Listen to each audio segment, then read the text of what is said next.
Je pense qu'il faut cultiver la mémoire émancipatrice, c'est-à-dire la mémoire de la terre, la mémoire du sol. Ici, c'est la France. La France a une mémoire. Vous avez des histoires différentes, c'est très bien. Vous pouvez les cultiver à titre personnel, parce que nous sommes dans une république, donc il y a une division du privé et du public. Mais vous ne venez pas nous donner des leçons sur notre propre histoire. Sinon, il n'y a pas de souci. Hein.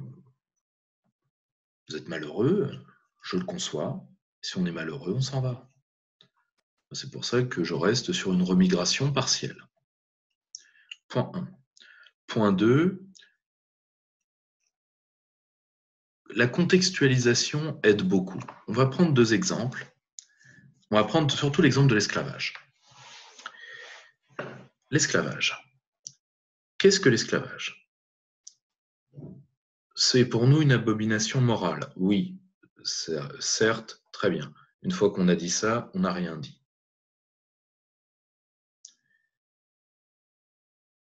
L'esclavage, c'est une accumulation primaire du capital par le travail gratuit d'autrui, forcé. L'esclavage est lui-même une rationalisation de la violence à la base. C'est-à-dire qu'avant, pour les dettes, parce que les deux principales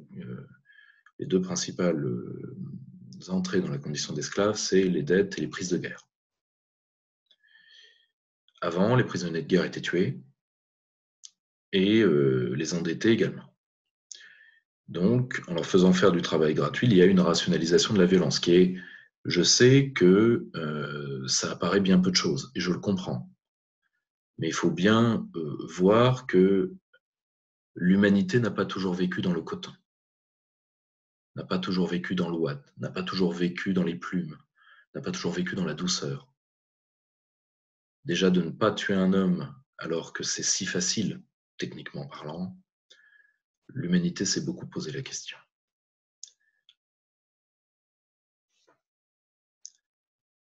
Cette accumulation primaire, ce travail gratuit, réapparaît à de multiples époques en cas d'accumulation primaire du capital.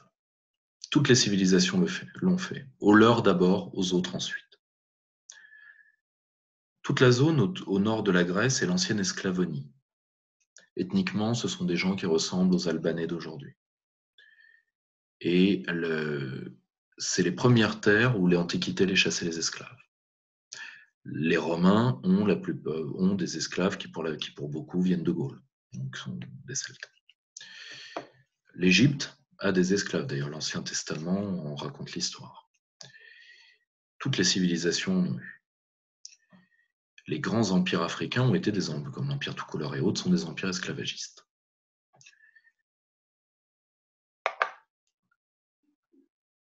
Alors vous me direz, au fur et à mesure du temps, ce qui était une accumulation primaire est devenu un commerce. C'est très vrai.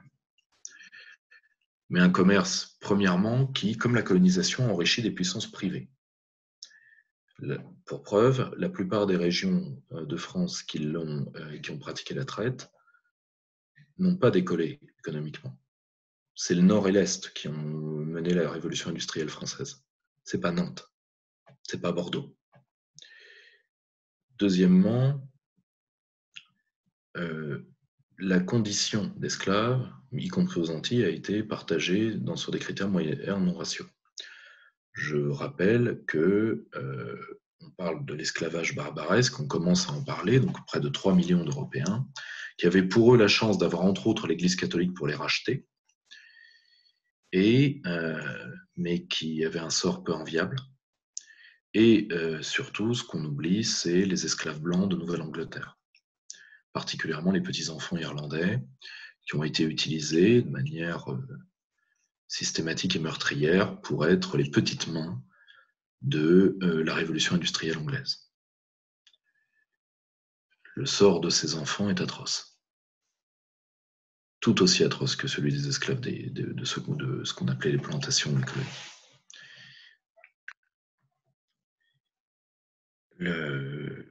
Particulièrement ceux qui devaient s'occuper des fumées d'usine, etc., ce qu'on appelait les petits ramoneurs. C'est une histoire peu reluisante. C'est indiscutable. Mais à titre personnel, je suis un fils d'Athéna. Les Grecs nous ont appris que la responsabilité était individuelle et non transmissible. Les fautes des hommes ne rejaillissent pas sur les leurs. Sinon,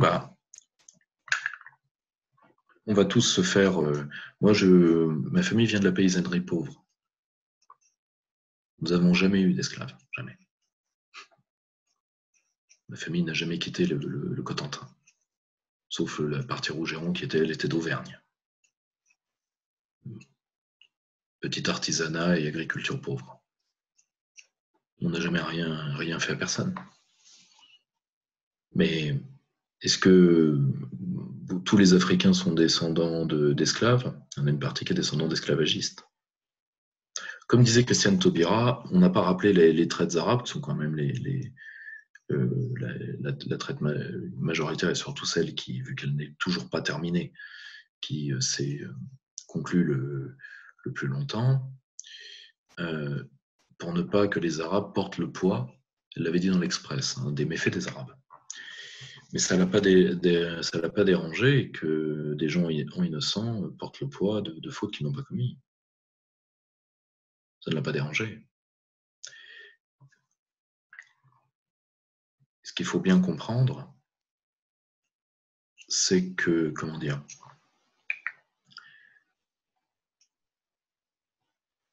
l'esclavage, parce que il faut bien comprendre que l'esclavage, par exemple, dans un pays comme l'histoire des États-Unis, les colons se révoltent contre les Britanniques, pas uniquement pour des raisons fiscales, parce que la couronne commence à penser à l'abolition de l'esclavage, pour une raison sur laquelle je vais revenir. La guerre de sécession n'a rien à voir avec le statut des esclaves. Lincoln s'en balance des esclaves. Lincoln veut, et ça, des John Quincy Adams, de toute façon, la guerre est enclenchée. Tout le monde sait que les États-Unis n'auront pas deux systèmes économiques, un au nord et un au sud.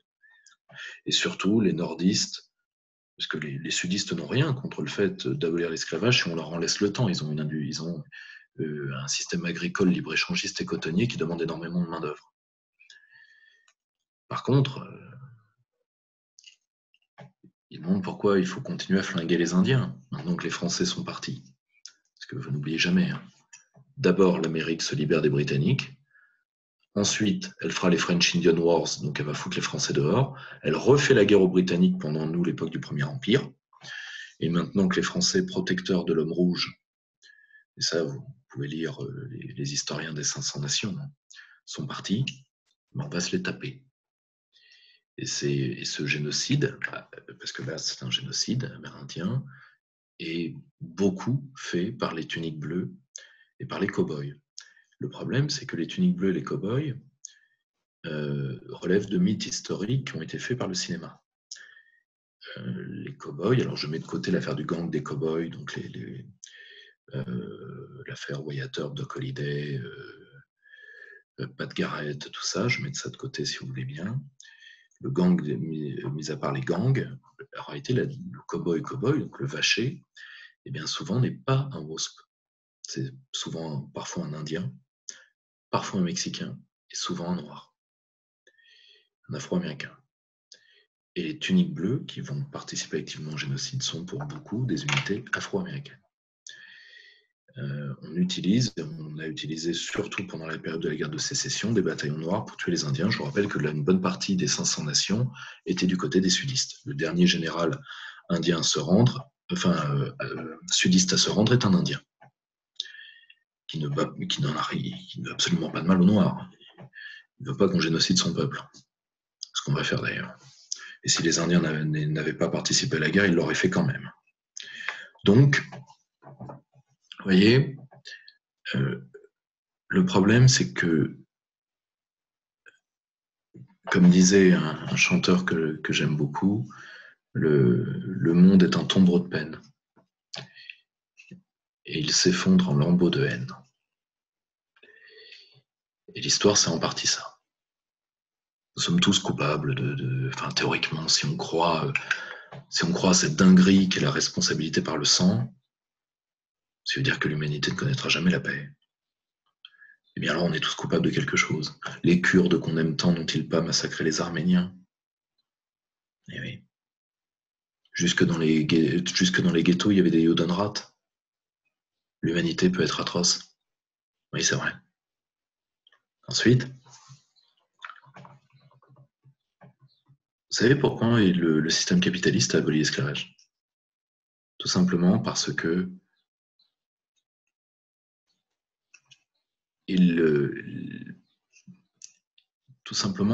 une partie des gens qui en vivaient se disaient que avoir les obligations que, entre autres, des choses comme le code noir donnait au maître, parce que c'est une rationalisation de la violence lourde, le code noir. Donc Colbert d'ailleurs n'est pas l'auteur. Raté. Hein, il n'a pas créé le système des plantations. Il voulait juste que voilà, la puissance à l'époque, c'était d'avoir des comptoirs, et il voulait des comptoirs. Voilà. C'était un homme de son temps, avec les limites de son temps,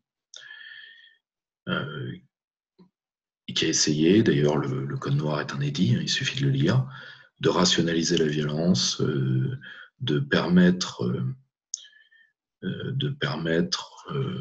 l'affranchissement dans certains cas, d'éviter les peines de mort. C'était fait pour être moins violent que les us et coutumes, particulièrement ceux des îles britanniques. Mais c'était une rationalisation de la violence. Seule chose qu'à un moment, le système capitaliste s'est dit que de devoir nourrir, loger l'esclave, tout ça, est commencé à être peu rentable. Donc on a laissé la place au salariat. Mais là, je vais reprendre un mot, une notion sur laquelle nous allons travailler avec mes camarades du cercle Aristote, qui est celle de l'état servile. En réalité, le système économique capitaliste a tout simplement compris que l'esclavage, c'était has-been.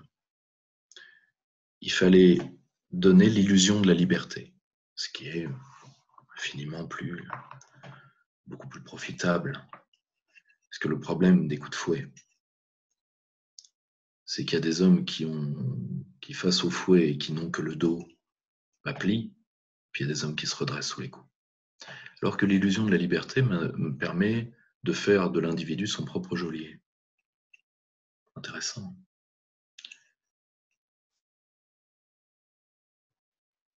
Et que c'est de cet état servile que nous devons tous sortir,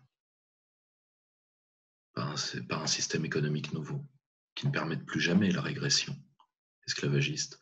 Je rappelle d'ailleurs à ces associations si promptes à demander du pognon qu'il n'y a jamais eu autant d'esclaves qu'aujourd'hui, il y en a près de 200 millions.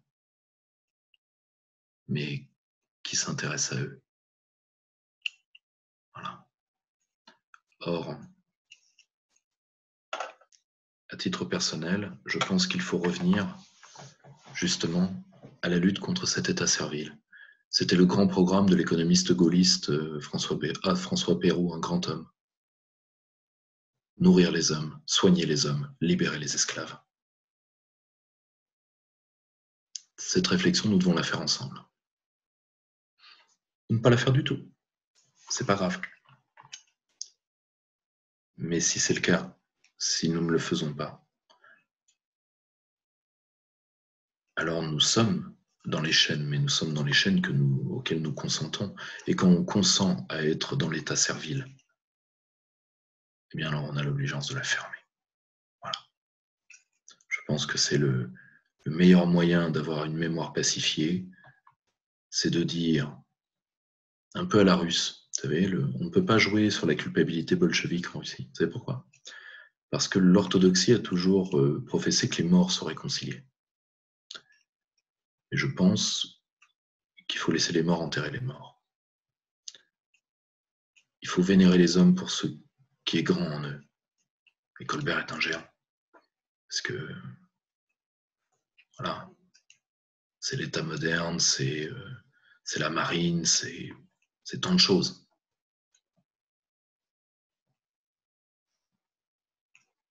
Et surtout, à nous qui laissons un système économique devenu fou détruire des milliers de vies chaque jour, à nous qui laissons 200 millions d'hommes et de femmes, de femmes et d'enfants dans les chaînes.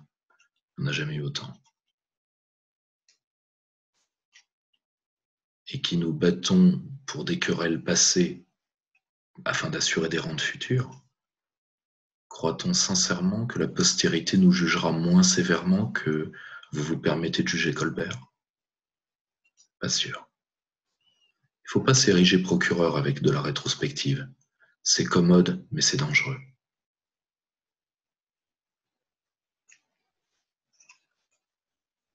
On a souvent dit que l'histoire est un tribunal, c'est pas vrai. Heureusement d'ailleurs. Parce que si l'histoire est morale, elle doit être colorée de morale, alors une lignée n'est pas possible. Alors l'homme, dans sa fonction anthropologique d'héritier, ne peut pas advenir. Nous ne serons pas des nains sur des épaules de géants, vu que nous sommes là, nous refaisons le péché originel. Nous sommes tous coupables par nature. Et à titre personnel, je suis trop prométhéen pour me soumettre à ça. On juge les hommes sur ce qu'ils font, pas sur ce qu'ils sont. Et on ne juge pas un homme d'un temps en dehors de son temps. Il faut une probité intellectuelle et morale. Et qui n'empêche pas la lignée parce qu'à la fin, c'est la vie qui doit l'emporter. Abonnez-vous à la chaîne, n'oubliez pas la cloche.